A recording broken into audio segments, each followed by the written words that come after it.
అందరికీ నమస్తే. నేను మీ చందు.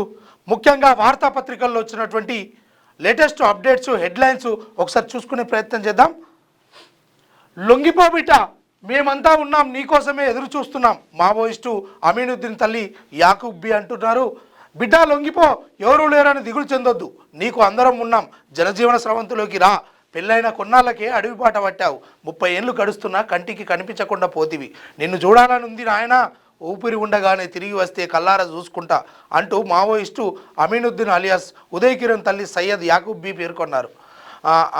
మహబూబాద్ జిల్లా కురువి మండలం తట్టుపల్లి గ్రామానికి చెందిన అమీనుద్దీన్ అలియాస్ ఉదయ్ కిరణ్ 30 ఏళ్ల కిందట అడవిపాట పట్టారని, అప్పటి నుంచి సొంతూరు దిక్కు చూడలేదని, తండ్రి చనిపోయినా రాలేదని ఆమె కన్నీటి పర్వంతమయ్యారు.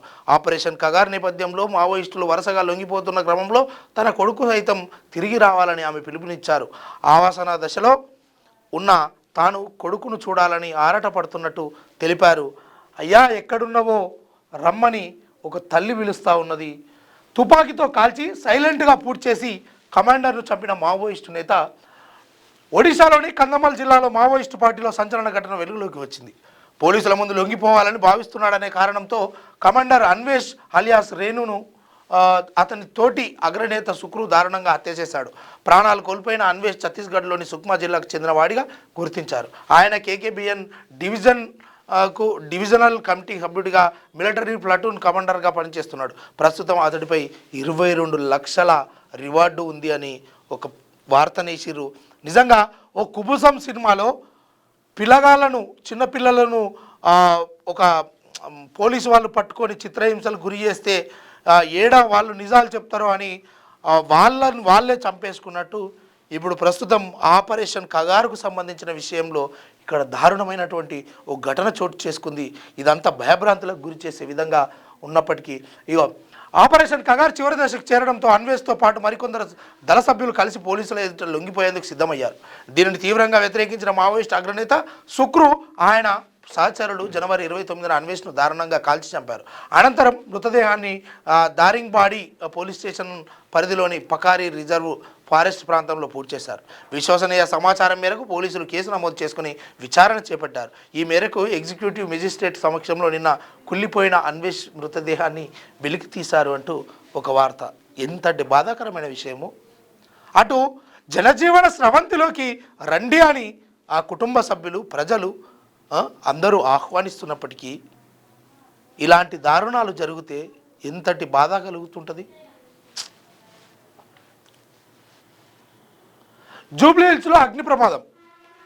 జూబ్లీహిల్స్ రోడ్ నెంబర్ 36లో గల మంగళగౌరి షోరూంలో మంటలు చెలరేగాయి. మంటలు ఎగిసిపడుతుండడంతో పాటు ఆ ప్రాంతం అంతా భారీగా పొగలు వ్యాపించాయి. పక్క భవనాలకు సైతం మంటలు వ్యాపించాయి. ఫైర్ సిబ్బందికి సమాచారం అందించడంతో వెంటనే అక్కడికి చేరుకొని మంటలు అదుపు చేయడానికి ఎన్నిసార్లు జరుగుతాయి ఈ ఫైర్లు, ఈ అగ్ని ప్రమాదాలు ఏంది. ముఖ్యంగా హైదరాబాద్ నగరంలో దాదాపుగా ఈ నెల రోజులల్లా ఇప్పటికీ 5-10 జరిగినాయి. ఏమన్నా అంటే షార్ట్ సర్క్యూట్ కారణం ఒకటే, ఇంతకు మించి ఇంకోటి ఏముండదు. మరి ఇప్పుడు ఏమొస్తుందో చూడాలి. వరంగల్ కోర్టుకు బాంబు బెదిరింపులు. మొన్నటిదాకా వచ్చినటువంటి ఇటు నాంపల్లి కోర్టు, అటు కరీంనగర్ కోర్టు, ఇప్పుడు వరంగల్ కోర్టుకు కూడా బాంబు బెదిరింపు దాడులు ఫోన్ కాల్స్ వచ్చినాయట. దానికి సంబంధించిన దాంట్లో అప్రమత్తమై డాగ్ స్క్వాడ్ అదేవిధంగా వీళ్ళందరూ పరిశీలన చేస్తారట. ఇక్కడి నుంచి వచ్చింది నిజంగానే బాంబులు పెడుతుర్రా ఏంది అనేది. ఇక విరోష్ ఒక్కటయ్యారు. విజయ్ దేవరకొండ రష్మిక మందన్న వివాహ బంధంలోకి అడుగు పెట్టారు. రాజస్థాన్లోని ఉదయపూర్ వేదికగా అత్యంత ఆత్మీయుల మధ్య విరోష్ పెళ్లి జరిగింది. తెలుగు సాంప్రదాయం ప్రకారం నిర్వహించిన పెళ్లి కోసం బ్రహ్మాండమైన ఏర్పాట్లు చేశారు. ఈ సాయంత్రం కొడవ సాంప్రదాయం ప్రకారం మరోసారి వివాహం జరగనుంది. కళ్యాణ మండపానికి సంబంధించిన వీడియో వైరల్గా మారింది అంటూ ఒక వార్త. తెలుసు కదా, వీళ్ళే ప్రస్తుతం స్టార్ నటీనటులుగా కీర్తి పొందినటువంటి ఈ జంట. మరి మీకు నిండు 100 ఏళ్ళు అష్ట ఐశ్వర్యాలు పిల్లా పాపలతో ఆయురారోగ్యాలతోటి మీరు కలకాలం వర్ధిల్లాలని, మీరు మంచిగా ఉండాలని కోరుకుంటున్నాం. 2 మావోయిస్టుల మృతి. బీజాపూర్ జిల్లాలో ఎన్కౌంటర్. కేంద్ర ప్రభుత్వం చేపట్టిన ఆపరేషన్ కగార్ కొనసాగుతూనే ఉంది.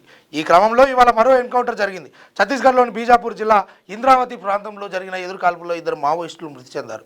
ఇవాళ జంగ్లా పోలీస్ స్టేషన్ పరిధిలోని ఇంద్రావతి నది ప్రాంతంలో భద్రతా బలగాలకు మావోయిస్టులకు ఎదురుపడడంతో ఎన్కౌంటర్ జరిగింది. ఈ కాల్పుల్లో 2 మావోయిస్టులు మృతి చెందారు.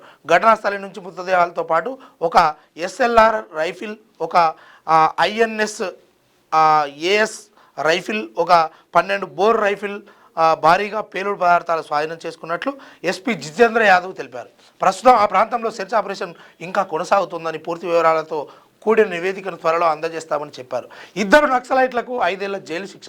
ఓవైపు బీజాపూర్ జిల్లాలో ఎన్కౌంటర్ జరుగుతుండగా మరోవైపు దంతెవాడ కోర్టు 2 మావోయిస్టులకు 5 ఏళ్ల కఠిన కారాగార శిక్ష, 5,000 రూపాయల జరిమానా విధించింది. సుక్మా జిల్లా గదిరాస్ పోలీస్ స్టేషన్ పరిధిలోని పోట్టెం గ్రామానికి చెందిన నిందితులు హుంగా అలియాస్ గుట్టుం సోడి జోగా